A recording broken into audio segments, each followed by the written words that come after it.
Voilà. Donc une nouvelle fois, bonjour à tous.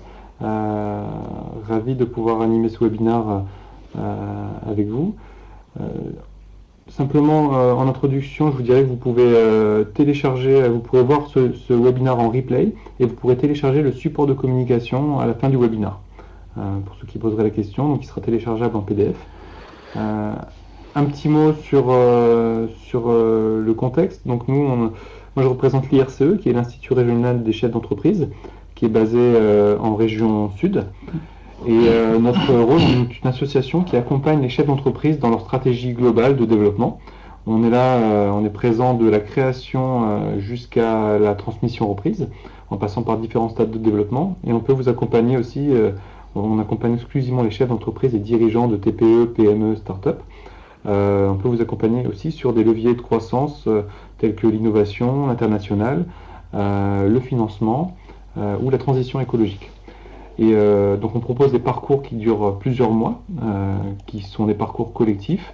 On vous fait transpirer en fait, on vous fait travailler sur votre stratégie et ensuite vous intégrez le réseau IRC Entrepreneur. Et durant ces parcours, on s'appuie en fait sur des consultants experts dans plusieurs domaines qui peuvent être marketing, comptabilité, juridique et également ressources humaines.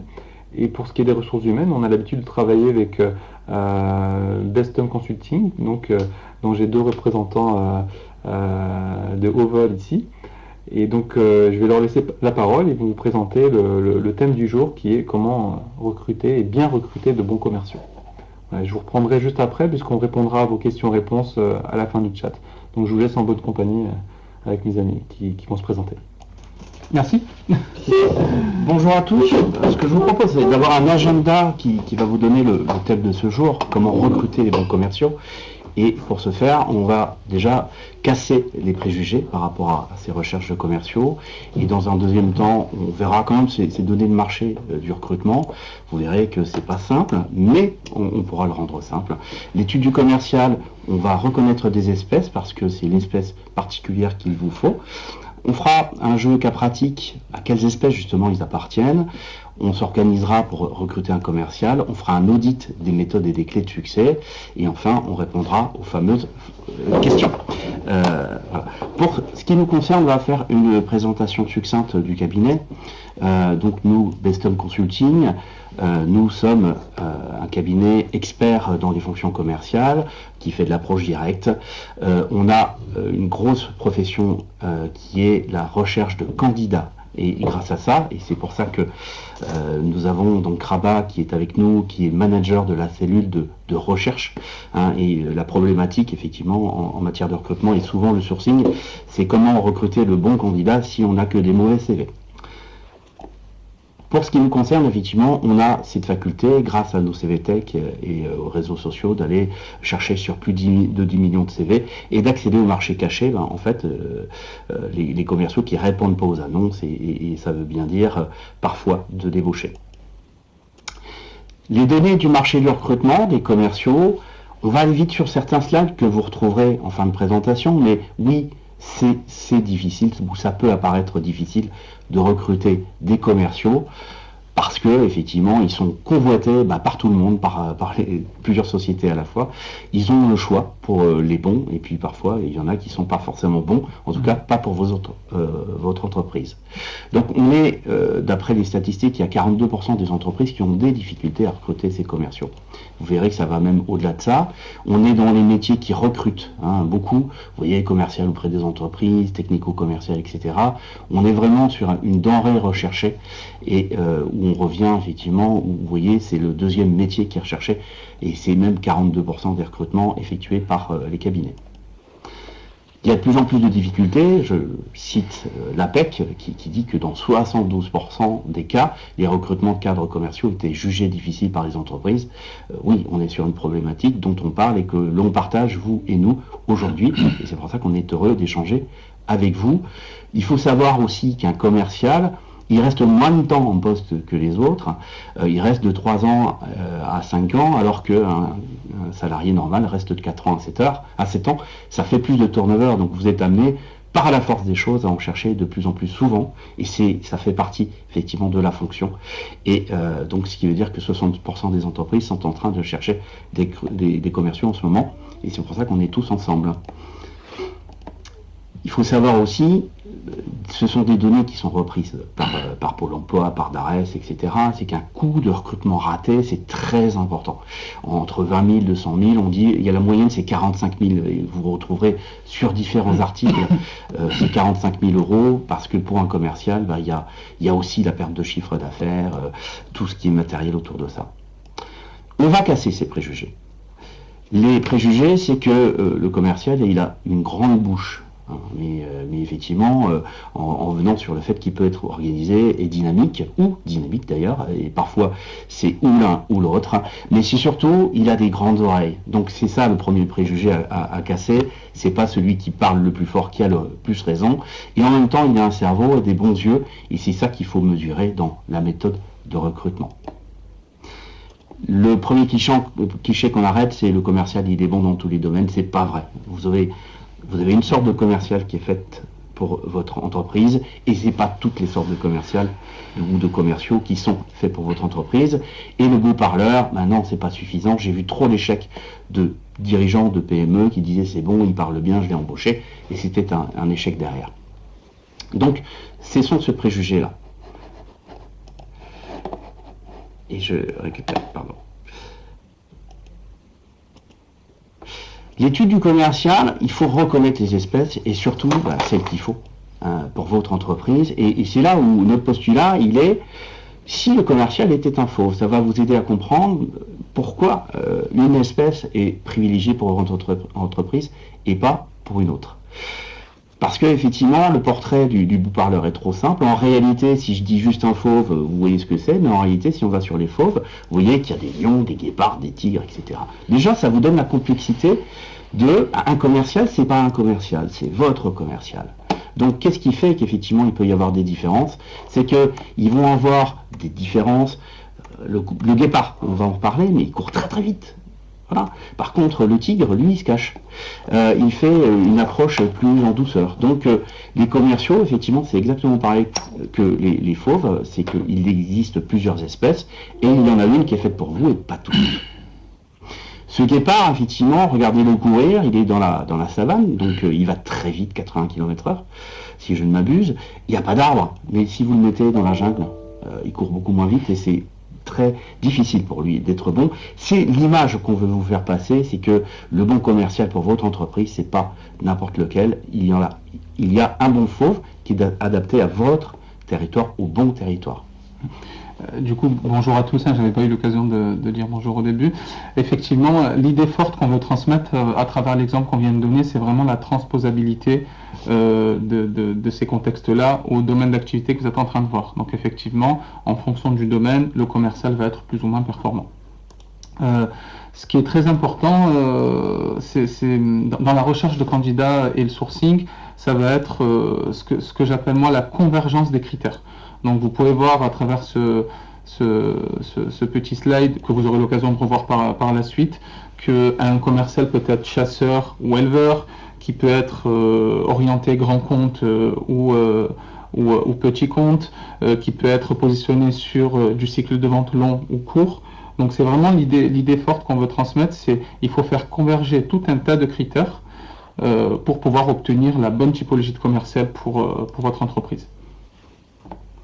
Et vous avez compris, effectivement, un commercial qu'on va destiner à la vente aux particuliers, ça n'est pas un commercial qu'on mettra devant des grands comptes, devant des DG, des directeurs financiers, où on aura une vente longue.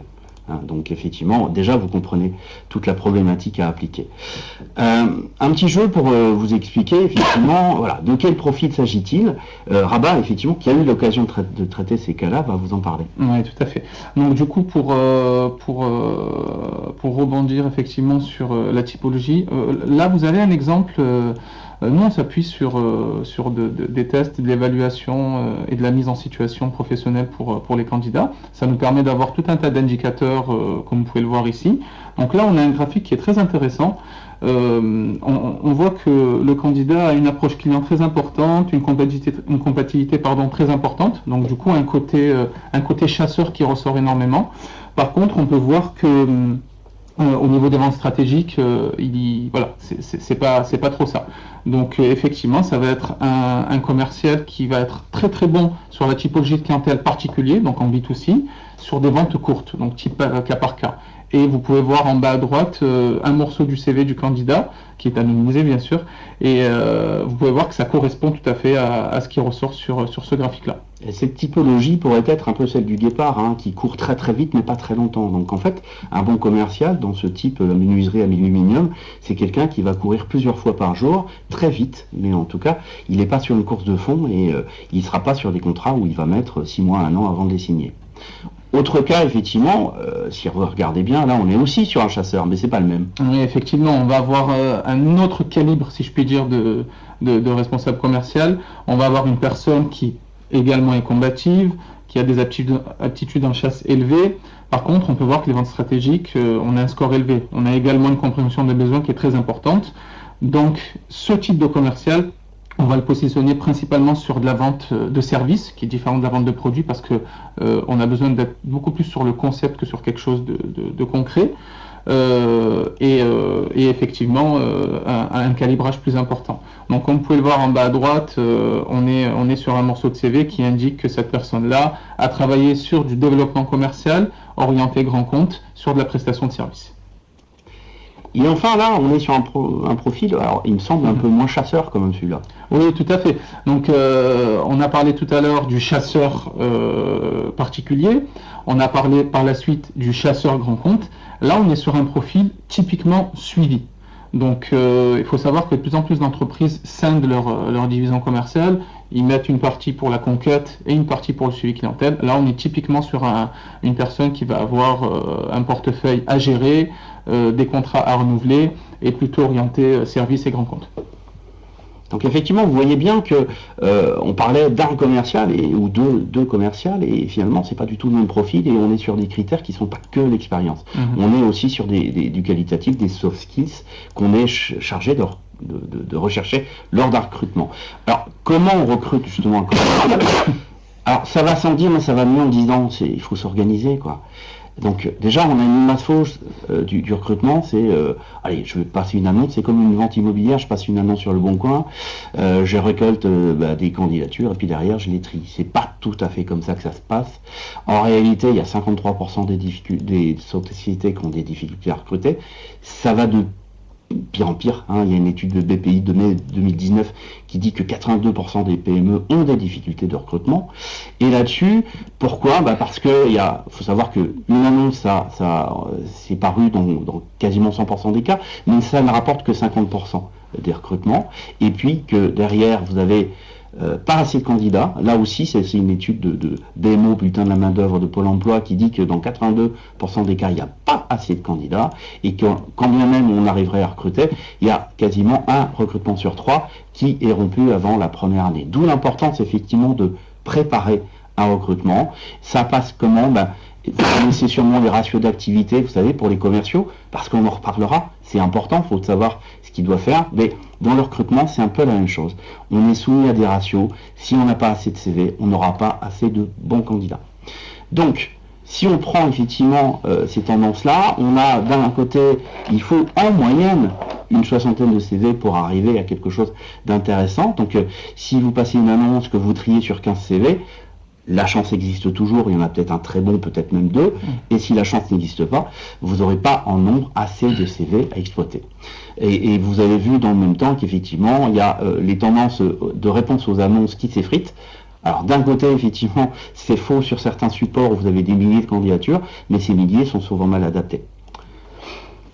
Donc la rédaction d'annonces, c'est ça notre métier aussi, et c'est là où notamment Rabat est expert.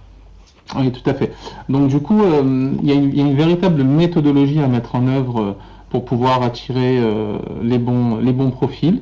Et la partie rédaction d'annonce est très très importante.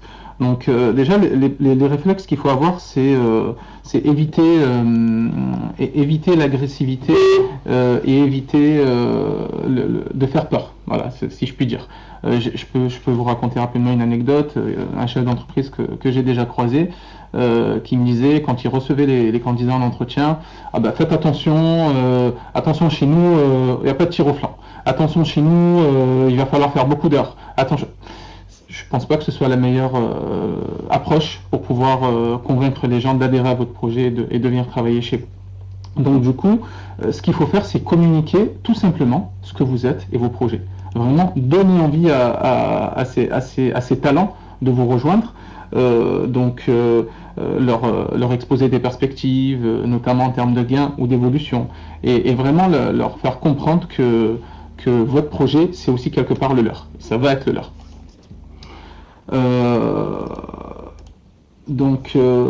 Pour transition par rapport à ce que je disais auparavant, réellement créer l'envie pour attirer les talents.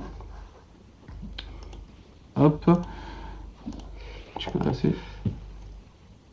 Oui, en fait, ce qu'il faut, c'est bien préciser, hein, ils ont horreur du vide, hein, ils ont horreur effectivement des choses qui sont floues, donc il faut de la transparence. Hein. Donc on parlait il faut qu'ils sachent quelle est la mission, quelles sont les compétences. Les questions que nous on a souvent, c'est mais quel est le secteur? Parce que c'est pas anodin, le secteur, ça m'amène à découcher, pas découcher. Vous voyez, on a l'impression qu'on recrute un commercial, mais si vous cherchez un commercial sur 25 départements, ça sous-entend qu'il est jamais chez lui. C'est aussi un type de commercial qui acceptera. Donc il faut que ce soit clair, ça va vous éviter des désillusions, d'avoir des candidatures qui vous semblent adaptées et qui au final seront pas prêtes à accepter les contraintes que vous imposerez. Il y a une chose qui est vraiment très importante, c'est veiller à tout ce que vous dites soit vrai. Hein. Il y a rien de plus triste et ça donne effectivement beaucoup d'échecs que la mariée soit plus belle que la réalité, en réalité, en fait, arriver et que le commercial découvre que ce qu'on lui avait dit n'est pas vrai, n'est pas dans la réalité, ça génère du turnover énorme. Et l'expression que nous avons dans ce cabinet, chez Vestum, on dit que ça revient à planter une jolie rose dans le sable. Et effectivement, nous, on trouve des jolies roses, et si derrière le terrain n'est pas fertile, en fait, la rose va mourir, donc ça va générer du turnover. Très important. Mais il faut s'organiser aussi pour recruter un commercial. C'est quoi s'organiser? C'est se donner de la visibilité sur ce qu'on va faire. Vous demandez à vos commerciaux, et c'est logique, de préparer leur visite. Vous avez déjà entendu, il faut préparer sa visite. Alors pourquoi ne pas préparer le recrutement? Effectivement, c'est un des basiques. Ça va sans dire, mais malheureusement, dans la réalité, c'est ce qu'on s'en rend compte. Oh, il suffit on lui donne une voiture, il va chercher des clients, c'est bon, voilà la fiche de poste. Donc, on va parler de la fiche de poste. Cette fiche de poste-là est très importante parce que ça va vous permettre de vous poser, de savoir ce qui est très important, de déterminer justement, est-ce que finalement, c'est un chasseur qu'il vous faut? Ou alors, en fait, à la fois, il va aller chasser, mais derrière, il va faire du suivi client. Donc, c'est quelqu'un qui est mixte. Donc, chez les clients qu'il a, il va pouvoir développer du business. Oui, il est réellement mixte. Donc, c'est pas un pur chasseur qui ne s'intéresse pas à la relation client, qui ne s'intéresse pas à la qualité client, mais c'est quelqu'un, effectivement, qui est plus complexe que ça. Donc, cette fiche de poste, une fois qu'elle sera faite, vous aurez déterminé la caractéristique qu'il vous faut sur votre commercial, et derrière, surtout, vous allez pouvoir la faire vivre. Nous avions une conférence dernièrement avec un cabinet d'avocats où on était allé voir que finalement, cette fiche de poste, elle avait des conséquences, y compris juridiques, sur l'ensemble de la vie du contrat et surtout sur la réussite des commerciaux. Donc pour vous aider, il y a des choses qui sont bien faites, on les cite notamment avec l'APEC, mais vous en trouverez d'autres.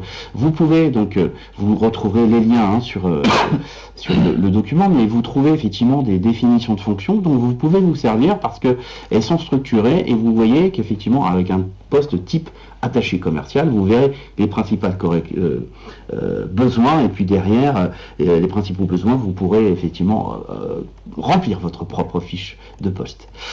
On voulait vous donner un petit truc aussi pour aller chercher plus de CV, Rabat. Oui. Donc là, il y a un outil sympa que vous pouvez utiliser qui est fourni par Google. Donc c'est le CSE. C'est un outil de recherche de candidats via le moteur de recherche Google en tapant des formules. Donc effectivement là, vous pouvez voir, c'est la première page de présentation. Alors juste après, on vous a mis le petit mode d'emploi pour vous permettre effectivement de pouvoir faire du sourcing. Vous le retrouverez sur le document. Voilà, vous le retrouverez à la fin. Et le résultat, c'est celui que vous voyez en direct. C'est effectivement une typologie de profil qui a pu être retrouvée en fonction de certains mots-clés tapés dans la barre de recherche Google. Voilà, ça c'était le petit cadeau du recruteur. Ce qui nous amène effectivement sur ces fameux audits de méthode et clés de succès. Alors, il faut définir le profil, on vient d'en parler, définir le profil. Alors, déjà deux trucs, on va chercher parfois du plug and play, est-ce que réellement c'est ça? Mais ça peut être le cas, plug and play, c'est que je prends quelqu'un, il est immédiatement opérationnel. Ça souvent sous-entend qu'on prend la concurrence, en soulignant que s'il n'était pas bon à la concurrence, il ne sera pas bon chez vous. Mais, donc, le copier-coller est une des solutions, c'est pas la seule. Il y a, effectivement, déjà définir ce dont vous avez besoin. Vous avez besoin d'un chasseur, effectivement, c'est cette catégorie-là que vous allez chercher avec les caractéristiques. Par contre, est-ce que vous voulez quelqu'un de débutant ou expérimenté, un chasseur débutant, à moins d'expérience par défaut, donc il sera peut-être rentable sur le long terme. Donc, vous avez des notions d'investissement dans le temps. Et si vous voulez des profils qui donnent du résultat immédiatement, là vous allez chercher effectivement quelqu'un de plus expérimenté. Donc ouvrez-vous sur les profils seniors, puisque ça fait partie de mes batailles aussi. Vous avez beaucoup de compétences chez les seniors, ne les négligez pas. Et respectez le cycle de vente. Et on va vous parler d'un cas concret qu'on a vécu, où c'était une société en informatique qui était sur une problématique de vente longue. Donc je vends au grand compte, donc j'ai mis du temps à les approcher, et en réalité, une fois que je les ai approchés, je vais mettre 6 mois à 1 an avant de négocier et signer mon contrat. Donc on est toujours sur des ratios de vente. Et au bout de 3 mois, le PDG tapait du poing sur la table en disant « Ah dis donc, et mes résultats, t'as encore rien signé ». Oui, mais en fait, on était sur des cycles de vente de 6 mois à 1 an. Donc c'est là où il ne faut pas, dans le management des commerciaux, il ne faut pas se tromper. Il faut savoir ce que doit faire le commercial et que dans un premier temps, il doit aller effectivement contacter le plus de monde possible et seulement après, il va effectivement faire des devis, rencontrer des gens, etc.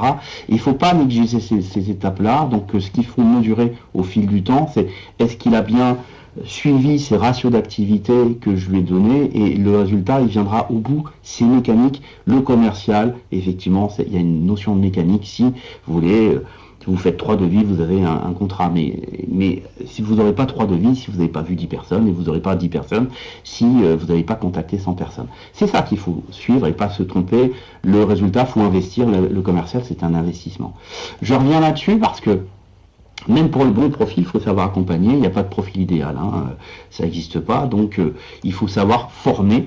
Nous-mêmes, on est partenaire effectivement de plusieurs réseaux, dont Solutions Horizon, Tribu RH, etc., où on est capable en commun de savoir accompagner dans le temps des commerciaux qu'on a recrutés. On est sur le côté professionnalisé. Professionnalisé, c'est mettre en place un parcours de sélection qui doit être qualitatif, c'est-à-dire que c'est pas faire attendre la personne le plus longtemps possible dans la salle d'attente, etc. Souvenez-vous que le commercial, il y a un côté orgueilleux, donc il aime bien. C'est pas mal placé, c'est juste il a besoin d'attention. Donc il y a une affaire de rythme dans ces recrutements-là. Et il ne faut pas craindre les ambitions. Elles font partie du projet professionnel de chacun. Rabat, tu te souviens effectivement ça nous est arrivé plusieurs fois de débaucher des gens pour le même salaire? Oui, tout à fait. Parce que le projet était plus intéressant, parce qu'ils avaient envie de voir autre chose. Souvent, c'était des personnes qui étaient en poste depuis 10 ans, qui avaient fait le tour de la question dans la boîte dans laquelle ils étaient, puis ils avaient envie d'aller vers une nouvelle horizon. Surtout, ils ne pouvaient pas évoluer. Ouais. Et que on débauchait des gens qui étaient à un poste, ils passaient sur le même poste dans une autre société pour le même salaire, mais avec des perspectives d'évolution. Rien ne dit qu'ils étaient évolués à la fin, mais ils avaient des perspectives, alors que dans la société où ils étaient, ils n'en avaient pas. Ça, c'est une chose effectivement qu'il faut savoir. Donc il faut l'analyser aussi dans les trucs et méthodes. C'est un commercial, donc déjà, est-ce qu'il respecte les étapes? Première étape, c'est, vous savez, les 30 premières secondes, alors quelle impression il vous fait? Prenez-le après l'entretien, posez-vous effectivement quelles ont été ses réactions. Est-ce qu'il a eu ses fameux yeux? Est-ce qu'il a observé ce qu'il avait autour de lui? Est-ce qu'il a fait preuve d'écoute? Est-ce qu'il a bien compris vos besoins? Est-ce qu'il a reformulé? On est dans la technique de vente. Et puis, ce qu'on aime bien aussi, c'est demander une synthèse écrite de l'entretien après l'entretien, parce que ça montre sa motivation. Souvent, les gens moins motivés, ils mettent 1 semaine, 10 jours à répondre. sauf pour ceux qui sont vraiment très pris. Mais en général, les gens très motivés, on a la réponse sous 1-2 jours. Et ça témoigne de la capacité d'analyse et en même temps de ce qu'il enverra au client. Hein. Alors, attention, on n'attend pas du parfait, c'est un commercial, mais par contre, effectivement, quelque chose de structuré. L'idée aussi très très forte dans le fait de pouvoir trouver de bons profils chez les commerciaux, c'est qu'il ne faut pas uniquement s'intéresser aux candidats qui sont sans emploi. Notamment pour les chasseurs, comme vous pouvez le voir sur ce petit slide, c'est vraiment une denrée rare et c'est des gens qui sont en poste. Donc il y a toute une psychologie qui entoure le chasseur, il a des besoins au niveau financier, il a un orgueil, il faut le dire aussi, vraiment des spécificités qui font que voilà, c'est vraiment un type de commerciaux à part. Et effectivement, il ne faut pas les aborder de la même manière qu'une autre typologie. On revient à ce qu'on disait tout à l'heure, parce que parfois certaines PME passent auprès de leur partenaire Pôle emploi, ok, et en fait attendent que ça vienne. Mais je vous disais, 50% seulement des recrutements sont faits par annonce, donc il y a aussi le réseau. Pourquoi pas un cabinet, bien sûr, et donc s'ouvrir à certaines méthodes.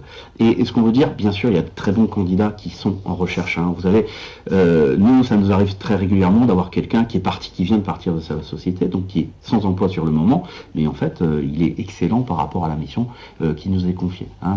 Et j'en profite aussi parce que ces chasseurs, effectivement, qui est notre spécialité, par contre, ils ont ce projet dont on vous parlait, qui est de grandir, de se trouver et se retrouver dans la société. Dans cette société-là, il va vérifier donc le côté transparent.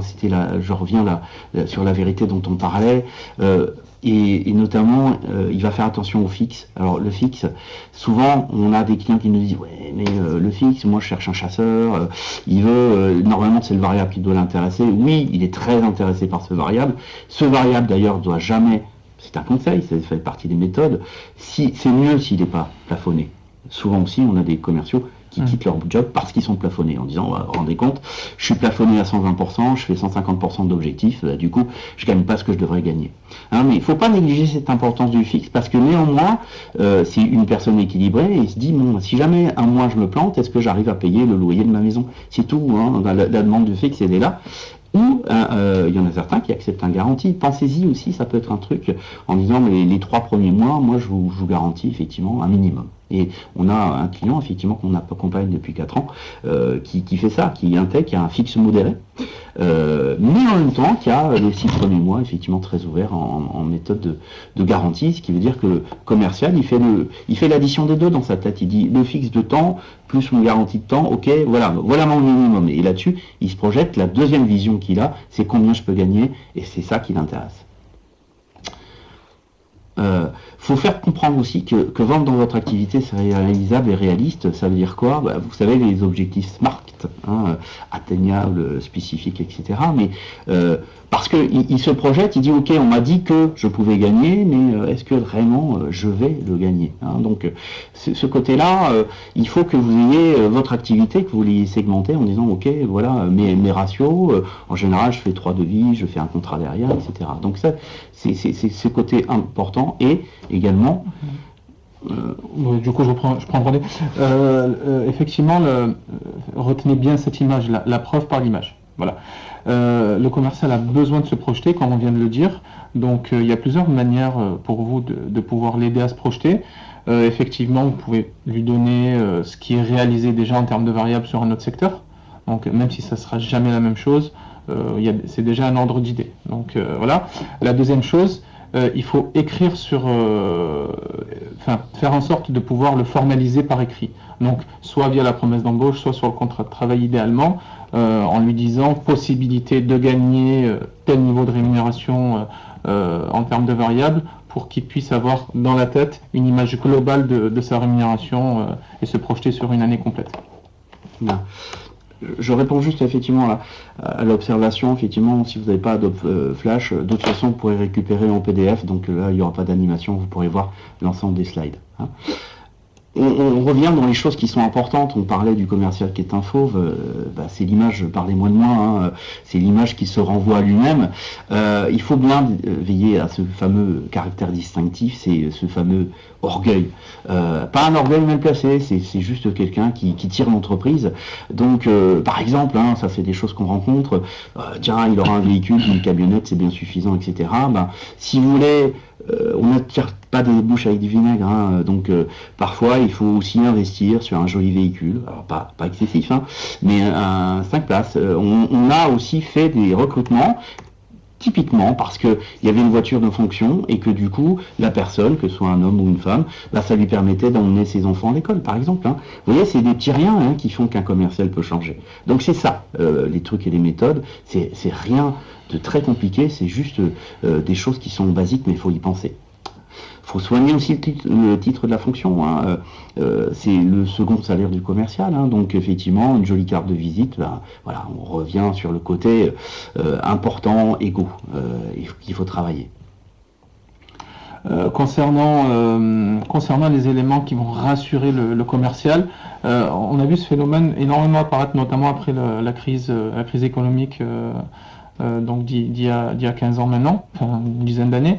Les commerçants ont besoin d'être rassurés sur la stabilité de la structure, la pérennité de l'activité, et voilà, il faut qu'au niveau financier ce soit stable, il faut qu'au niveau activité ce soit stable, et voilà, ils ont cette crainte. Donc effectivement, ils ont plus tendance à s'engager chez une entreprise stable que le contraire. Là, on retravaille un sujet qui est un autre sujet, mais c'est l'image de l'employeur. Hein. On a de plus en plus, nous, des candidats qui ont fait le tour, surtout des avis concernant leurs futurs employeurs, donc ça c'est prédominant. Mais en même temps, il y a un certain nombre de commerciaux qui étaient dans des sociétés qui malheureusement se sont mal portées. Du coup, ils avaient plus d'armes, ils avaient plus d'offres, etc. Et ce sont des choses qu'ils ont mal vécues. Et leur projet principal devient d'entrer dans une société qui a des projets et les moyens de les réaliser. Il y a aussi ça, hein, ce côté de dirigeant, il ne doit pas le considérer comme un recrutement, et ça fait partie des causes d'échec. Hein. C'est que finalement, attention, le commercial, s'il avait les capacités à être chef d'entreprise, il serait chef d'entreprise. Non pas que peut-être qu'il en aura les capacités à terme, mais en tout cas, c'est pas son projet immédiat, et en tout cas, il ne veut pas forcément prendre la place du calife dans la société dans laquelle il est. Donc, il faut vraiment le voir comme un allié, ça fait partie des choses, et qu'on a vu des échecs de sociétés qui avaient recruté quelqu'un, et puis que derrière, enfin, le PDG s'était senti menacé. En quoi il serait menacé ? Donc effectivement, il faut vraiment appuyer sur les côtés, les qualités de chacun, et considérer que c'est un allié. Hein, et puis vous lui posez cette question-là, effectivement.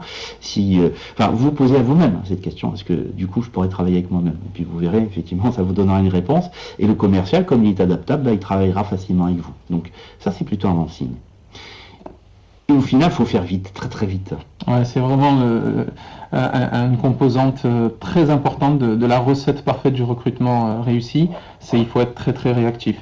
En fait, ce qu'il faut savoir, c'est que les bons profils de commerciaux sur le marché sont énormément sollicités, partent très vite. Donc effectivement, entre le moment où vous l'avez reçu en entretien et le moment où vous allez effectuer la suite du process, ne laissez pas énormément de temps passer, soyez très réactif. Si vous avez repéré un profil qui adhère à votre projet et que vous avez envie d'embaucher et avec qui vous avez envie de poursuivre l'aventure, faites très très vite dans la suite du process. Voilà, donc les coordonnées, vous pouvez nous contacter. Nous avons rédigé un livre blanc que nous tenons à votre disposition, qui reprendra de façon beaucoup plus complète ces trucs et méthodes. Et là, ce que je vous propose, c'est effectivement de pouvoir répondre à vos questions. Et donc, nous le ferons avec plaisir. Alors, je vais lire des questions. Et puis vous allez y répondre comme ça, un petit peu vivant. Donc n'hésitez pas à poser dès maintenant vos questions. Je suis sûr qu'il y en a plein. Ça n'arrive pas encore. Si, ça y est. Il y a Arnaud qui est en train d'écrire. Sanson nous parle d'Adobe Flash. Effectivement, Webico fonctionne avec Adobe Flash, mais si jamais vous avez eu des soucis de visualisation, vous recevrez un lien qui vous invitera à non seulement avoir le webinaire en replay, mais aussi, à part, à cliquer sur le fichier PDF pour le télécharger. Alors, quid d'un actionnariat, nous demande Arnaud, pour fidélisation. On parlait de projet, alors ça c'est un vrai projet. On travaille pour une très jolie start-up une toute petite start-up aujourd'hui, il fait 5 personnes avec un projet d'entrée en bourse. On doit approcher quelqu'un super capé, par contre qui a des salaires que la société ne peut pas rémunérer. Donc clairement, nous, il faut savoir que nous, on est commerciaux auprès des commerciaux. Donc, et ce qu'on présente effectivement aux personnes qu'on approche dans ce cadre-là, par exemple, c'est la possibilité de faire partie du capital à terme, sachant que cette entreprise-là, par exemple, elle va pouvoir, elle a pour projet de rentrer en bourse. Alors oui, bien sûr, c'est très très intéressant. C'est une valorisation et parfois c'est pas des montants énormes, c'est des petits pourcentages, mais quand je vous parle de projet, c'est tout à fait ça. Donc en gros, oui pour l'actionnariat, mais pas dans n'importe quel contexte ni à n'importe quelle condition. Alain nous demande, chasseurs, éleveurs, y a-t-il d'autres types de commerciaux? Alors, sur les types, vous avez plein de caractéristiques. Alors, il y a chasseur, il y a le mixte, et l'éleveur. Mais c'est effectivement ce que nous voulons apporter là-dessus, c'est que derrière vous avez B2B, B2C, B2B, B2C, vous avez grand compte, TPE, etc. Donc c'est ce mix de tout, et c'est pour ça que on vous recommande de faire la fiche de poste, parce que vous avez dans la catégorie chasseur, vous avez des chasseurs, on parlait effectivement dans les menuiseries aluminium pour les fenêtres, c'est pas du tout le même cadre que certains chasseurs. On a des missions pour un grand groupe, effectivement, dans le service aux entreprises, où là, on cherche des chasseurs grands comptes. Donc, leurs interlocuteurs, ce sont les directions générales. Donc, vous voyez, c'est pas du tout le même type de chasseur. Donc, oui, 3 catégories, chasseurs, mixtes, éleveurs. Et puis, derrière, effectivement, les sous-catégories qui sont très importantes. Marc Perry, c'est plus une réflexion qu'une question. Il nous dit, il y a trop de recherches de moutons à 5 pattes. C'est différent. Moi, je dirais qu'il faut se poser un cahier des charges. Et que il n'existe pas de cas où vous aurez 4 ou 100% du cahier des charges qui sera rempli. Donc, dans la méthodologie que nous on propose, c'est effectivement ce cahier des charges défini les grands axes. Et derrière, vous verrez bien, parce que nous on en a l'habitude, que vous aurez des candidats qui vont répondre à 80%. Donc, le mouton à 5 pattes, nous on ne cherche pas, il n'existe pas. Et en même temps, il ne serait même pas pratique. Par contre, effectivement, c'est l'adapter. Mais l'adapter, si vous ne savez pas ce que vous cherchez, vous ne le trouverez pas. Si je puis me permettre, pour compléter, effectivement, on parle très souvent de moutons à 5 pattes parce que très souvent les chefs d'entreprise s'arrêtent sur une image du profil qu'ils voudraient recruter de manière bien précise. Or, le recrutement, c'est tout à fait le contraire. Le recrutement, c'est faire preuve d'ouverture au niveau des profils. Si vous avez une personne qui a fait, si vous êtes un grand compte et que vous avez une typologie de clientèle, comme on disait tout à l'heure, direction générale par exemple, si vous avez quelqu'un qui a fait du grand compte et qui a eu comme interlocuteur des gens du CODIR, il peut tout à fait transposer son expérience sur votre entreprise, même si c'est pas le même secteur d'activité, même s'il n'a pas vendu le même produit ou le même service. Donc vraiment la clé, ça va être de pouvoir transposer les expériences, le vécu et les compétences finalement. Alors, David nous demande comment vendre le statut micro-entrepreneur sans fixe dans l'immobilier, ou bien le portage salarial. C'est un domaine particulier, effectivement. Là, on traitait plutôt des commerciaux salariés, de l'immobilier. C'est une démarche particulière où je vous parlais tout à l'heure d'un minimum de confort et d'un minimum de garantie. Il ne le trouve pas. Donc, je ne vais pas m'avancer sur ce domaine-là. Je préfère effectivement aller sur des choses effectivement où il faut parler d'un projet et d'une rémunération et par contre l'approuver cette rémunération et en même temps, faut l'accompagner dans la formation. Je voyais une autre question qui était le social selling est-il une compétence demandée aujourd'hui? Alors oui, ça devient pas tous les types de sociétés. Alors déjà en premier lieu par les startups et il est clair qu'il va y avoir un virage. On parle de soft skills beaucoup. L'APEC nous dit que d'ici quelques années une compétence va durer 2 ans. Donc cette compétence-là, il faudra l'avoir. C'est clair. Aujourd'hui, les gens refusent de plus en plus de prendre des appels et puis en même temps, ils acceptent de plus en plus des contacts sur LinkedIn. Donc voilà. David nous demande que pensez-vous d'un modèle de rémunération basé sur un pourcentage des contrats signés et du récurrent sur ces contrats? C'est très bien, hein. Suivant le type de société d'activité, mais avec un fixe, à mon sens, c'est possible. la première chose qui me vient à l'esprit, à mon sens, il y a un double avantage. C'est que la personne touche sur le contrat qu'elle a signé, donc il y a de l'immédiateté qui peut être très motivant, et effectivement bénéficie des fruits sur le long terme de son travail. Donc effectivement, si vous avez la possibilité de mettre en place un mix comme celui-ci, oui, ça peut être très, très motivant et très impliquant pour le commercial. Ouais, parce que là, on est à la fois sur le chasseur et l'éleveur, hein, donc le fameux mix. Hein, donc, il est très incité sur aller avoir de plus en plus de clients dans les deux cas. C'est-à-dire quand il va en chercher un, ça lui rapporte, et quand il le garde, ça lui rapporte. Tout à fait. Alors, je vois que des personnes sont en train d'écrire, donc on va attendre leur message. On peut répondre encore à 2-3 questions, je pense, hein, donc n'hésitez pas.